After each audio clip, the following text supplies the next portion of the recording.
It is the 20s all over again. Turns out the vintage style and beauty of the 1920s is making a big comeback this century, with celebrities embracing flapper fashions and looks.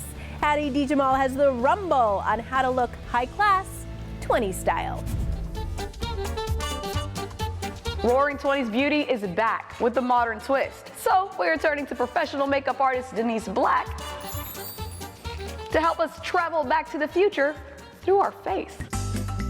The 1920s economic boom made glitz and glam the standard, so makeup was back, Jack. If you want to get swanky, you're gonna need to get smoky. I personally love an intense smoky eye that doesn't have to be so linear. The 20s were a modern age of rebellion, and what better way to protest than serving looks? Back in the day, they didn't do it so structured like some people do nowadays. In a decade all about breaking the rules, they didn't color within the lines using their eyeshadow, they smudged. So I'm just gonna smoke out your bottom lash line. This is really gonna help create that smoky, intense eye. Before the 20s, wearing makeup was risque, but society's attitude shifted and no one blushed about wearing makeup anymore unless they wanted to.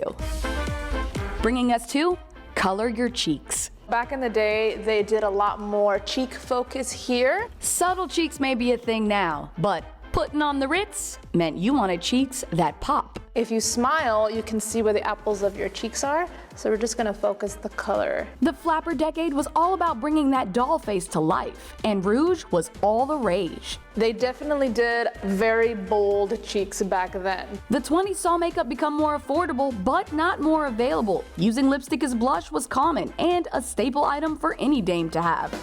Wrapping us up with paint your pout. So a lot of the lips that they did were very vampy, very dark, very red. So we're gonna use different shades of red to kind of create that ombre effect. This makeup technique is called the Cupid's bow, and your lip liner is the arrow that brings it all together. We're not gonna overline anywhere. We're not gonna overline out here. We're not gonna overline under here. There weren't many color options, so lipsticks were labeled light, medium, and dark.